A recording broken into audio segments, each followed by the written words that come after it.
Mesdames, messieurs, quel plaisir immense de vous retrouver. Installez-vous confortablement, prenez un café, mettez-vous à l'aise car ce que nous allons décortiquer aujourd'hui, c'est l'essence même de ce sport qui nous rend fous.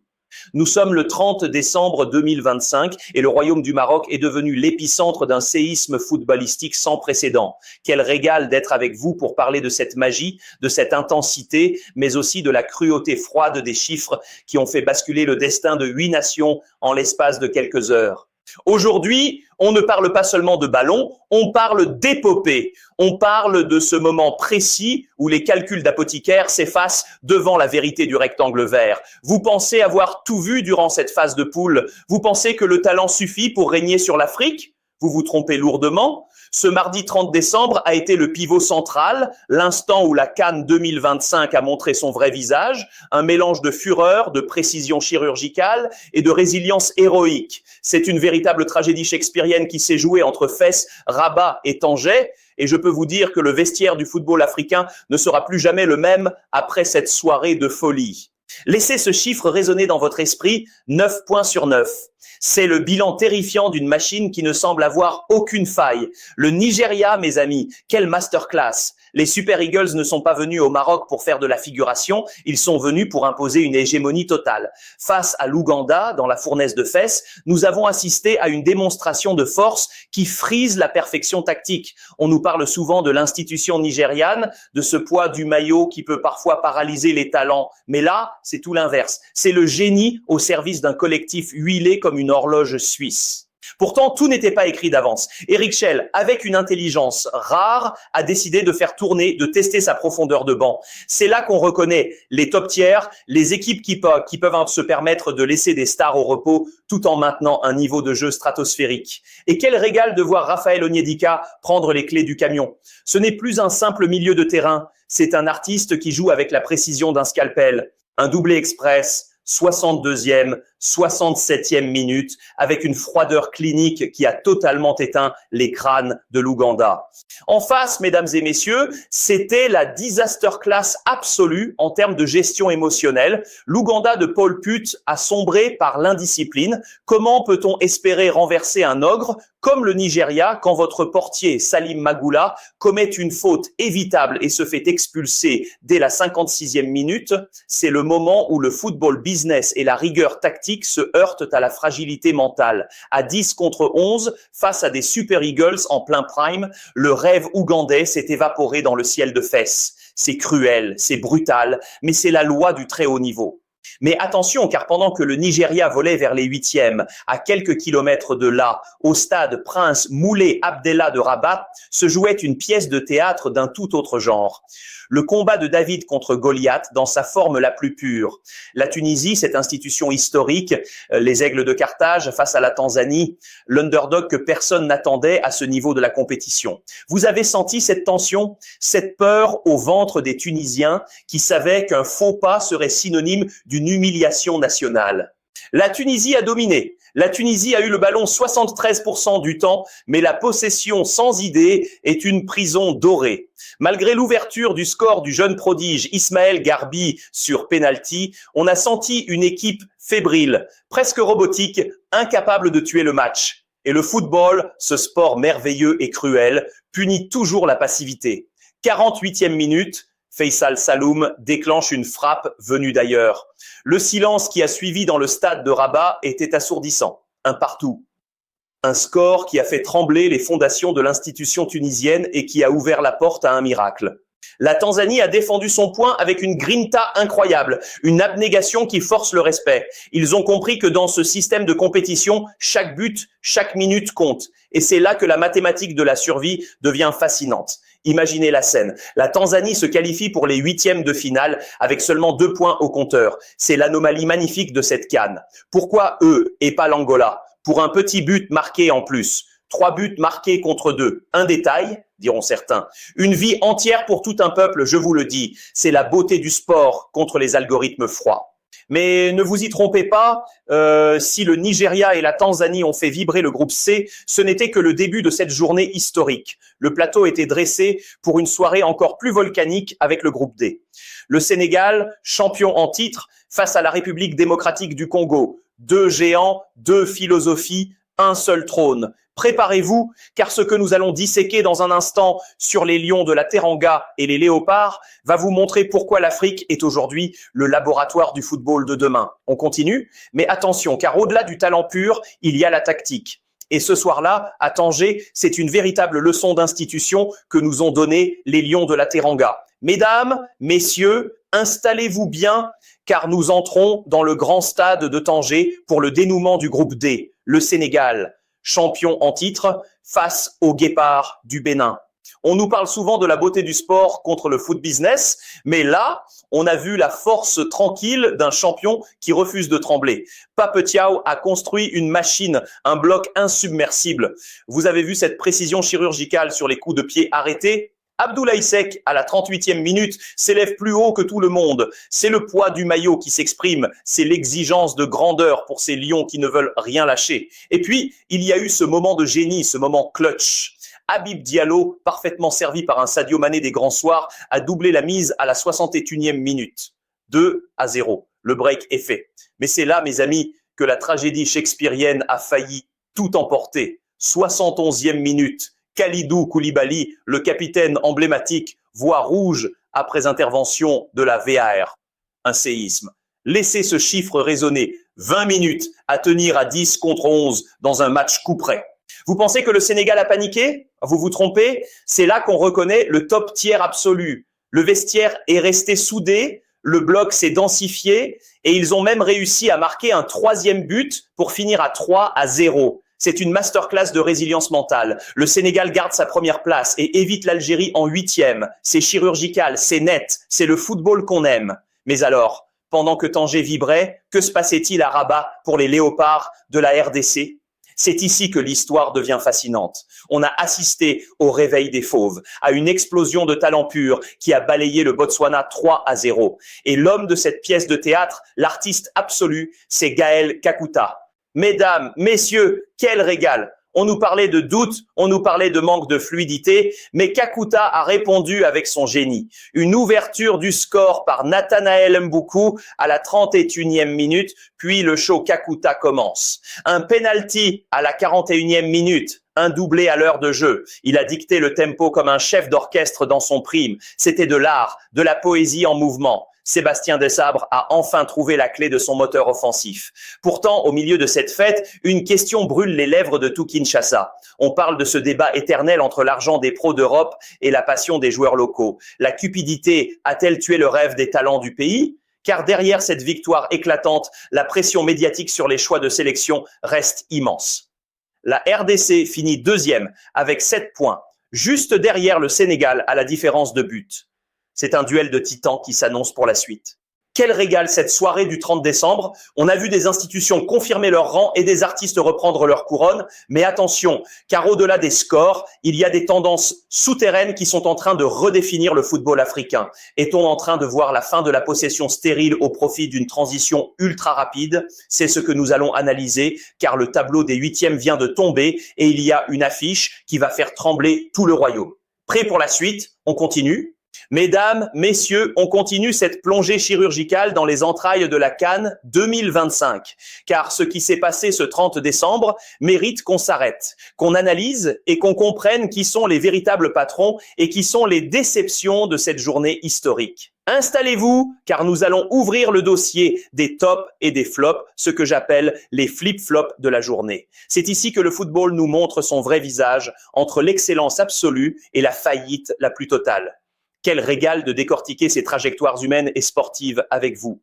Parlons d'excellence, parlons de Raphaël Onyedika. Mes amis, quelle masterclass dans un milieu de terrain nigérian où la concurrence est une véritable jungle, où chaque place vaut de l'or. Onyedika a saisi sa chance avec une autorité de vieux briscard. On ne parle pas seulement d'un joueur qui court, on parle d'un milieu moderne capable de se projeter, de casser les lignes et de finir les actions avec une précision de métronome. Son doublé face à l'Ouganda n'est pas le fruit du hasard, c'est le résultat d'un joueur au prime de sa confiance. Il offre à Eric Schell une option tactique top tier, un milieu box-to-box qui transforme chaque transition en une menace mortelle.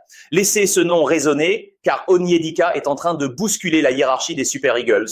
Et que dire de Gaël Kakuta? Mesdames, messieurs, l'artiste est éternel. À un âge où certains commencent à douter, Kakuta a rappelé à toute l'Afrique ce que signifie être un génie du ballon rond. Son match face au Botswana était une poésie tactique. Il n'a pas seulement marqué 2 buts, il a dicté le tempo, il a distribué le jeu comme un croupier dans un grand casino avec une assurance et une élégance qui forcent l'admiration. C'est la machine de Dessabre qui trouve enfin son âme grâce à l'artiste.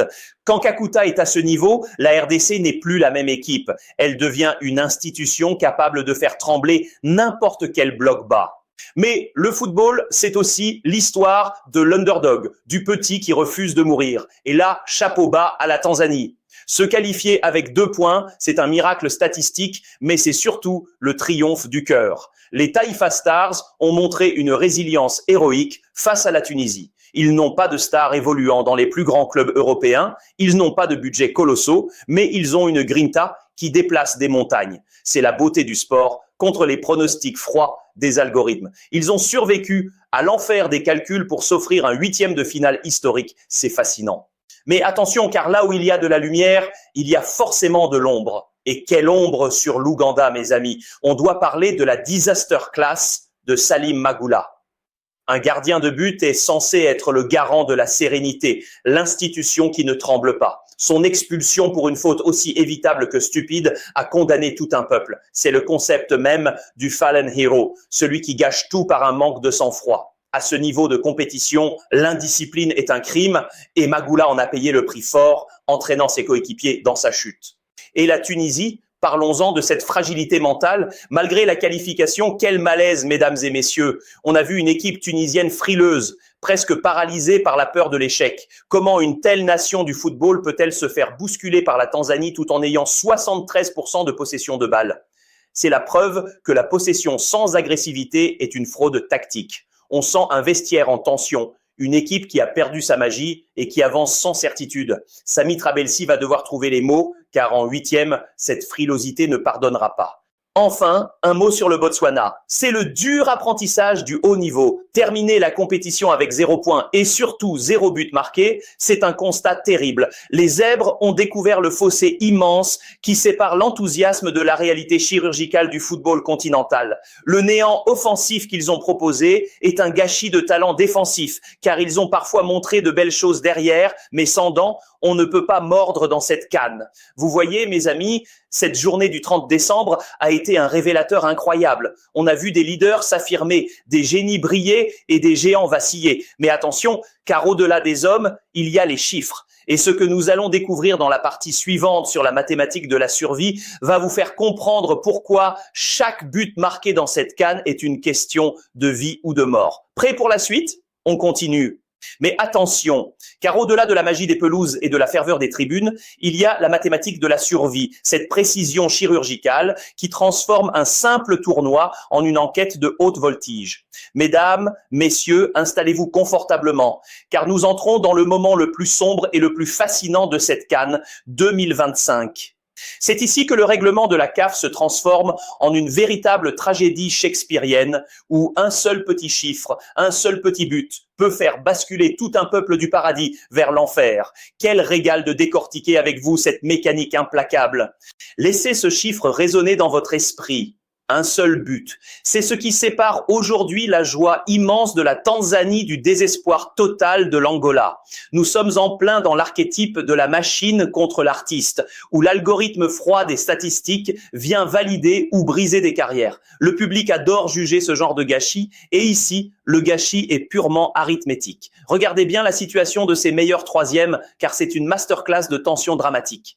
D'un côté, nous avons la Tanzanie dans le groupe C, 2 points, une différence de but de -1, mais 3 buts marqués sur l'ensemble de leurs 3 batailles. De l'autre côté, l'Angola dans le groupe B, 2 points aussi, une différence de but de -1 aussi, mais seulement 2 buts marqués. C'est fascinant et cruel à la fois. Pour un seul petit ballon qui a franchi la ligne lors d'une défaite ou d'un nul, la Tanzanie devient l'underdog magnifique qui continue l'aventure, tandis que l'Angola est renvoyé à la maison avec ses regrets. C'est la preuve que dans le football moderne, la beauté du sport se niche parfois dans une virgule de règlement.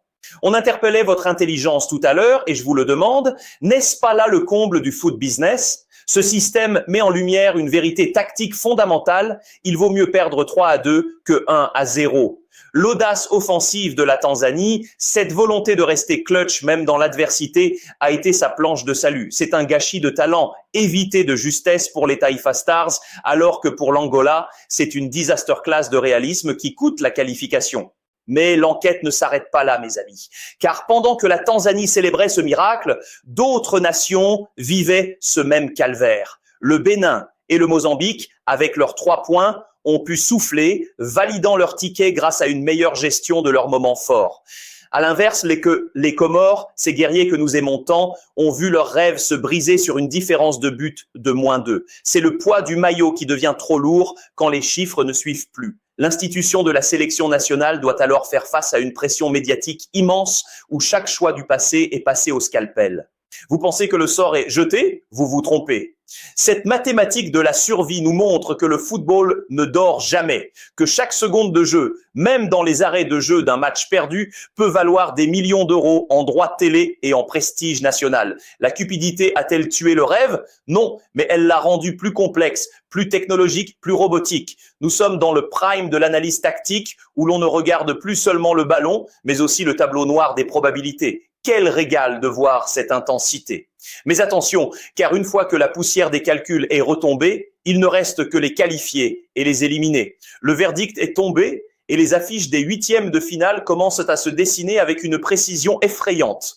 On parle de choc, de duel de titans et surtout d'une affiche qui va paralyser tout le royaume du Maroc. Prêt pour la suite ? On continue, car après les chiffres, c'est le moment de la sentence finale, le verdict qui va séparer les prétendants au titre des simples figurants. Mesdames, messieurs, le verdict est tombé et il est aussi tranchant qu'un tacle de Kalidou Koulibaly.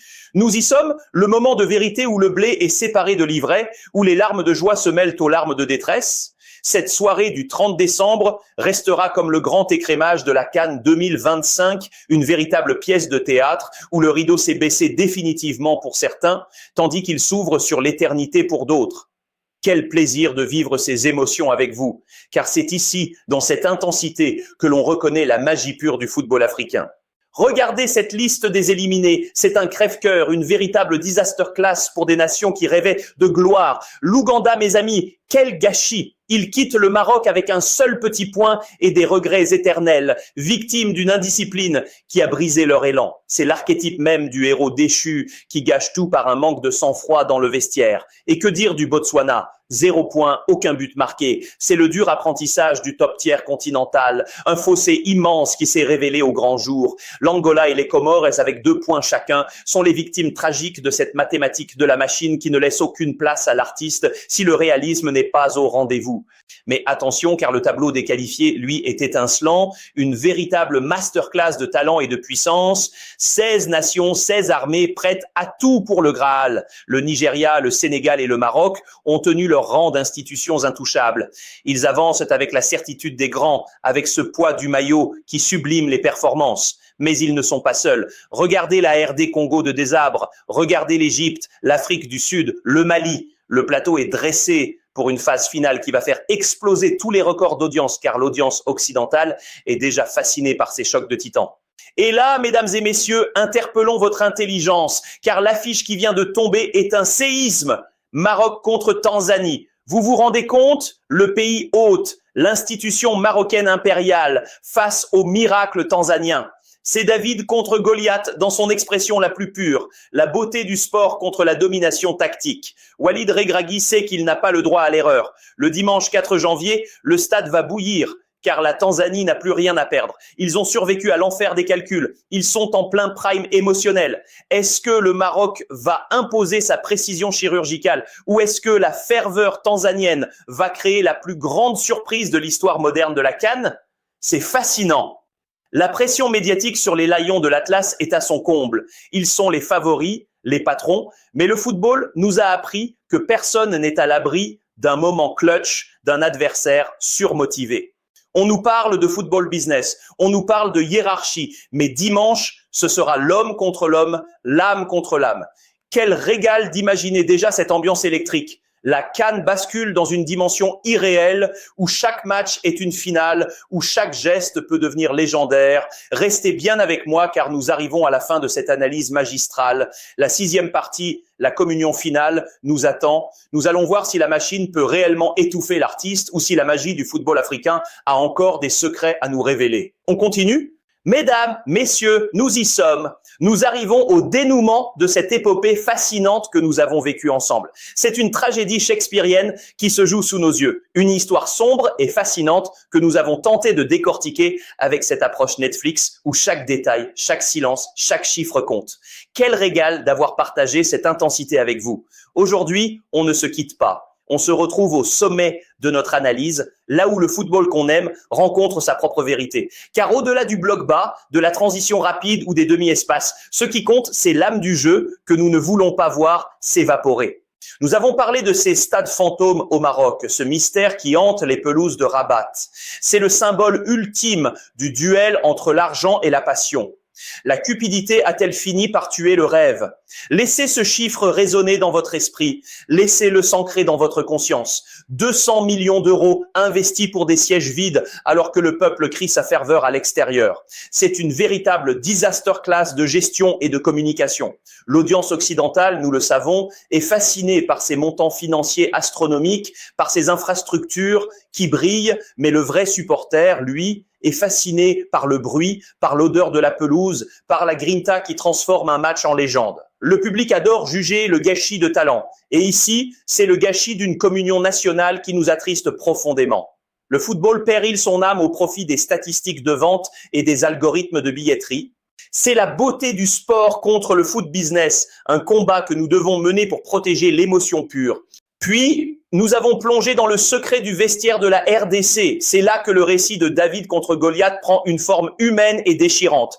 D'un côté, les joueurs locaux, ces artistes du quotidien formés dans la fureur des stades africains, et de l'autre, les machines rodées des championnats d'Europe, des joueurs top tiers qui vivent sous une pression médiatique constante. Sébastien Desabre est face à un choix qui marquera l'histoire de cette nation. Va-t-il privilégier le nom sur le maillot ou la sueur sur le terrain? C'est une question d'institution. Le club, la sélection, le drapeau sont au-dessus des individus et des égos démesurés. Le poids du maillot est bien trop lourd pour ceux qui ne le portent que par intérêt ou par défaut. Certains joueurs, pourtant au prime de leur carrière, risquent de devenir des fallen heroes, des héros déchus, s'ils oublient que le talent sans l'amour du peuple n'est qu'un gâchis par orgueil. On parle de santé mentale, on parle de la peur de l'échec, mais au final, seul le terrain dit la vérité, loin des rumeurs de mercato ou des clauses libératoires. Vous pensez connaître la fin de cette histoire? Vous pensez que tout est déjà écrit dans les bureaux de la fédération? Vous vous trompez. L'intelligence artificielle a parlé, mes amis.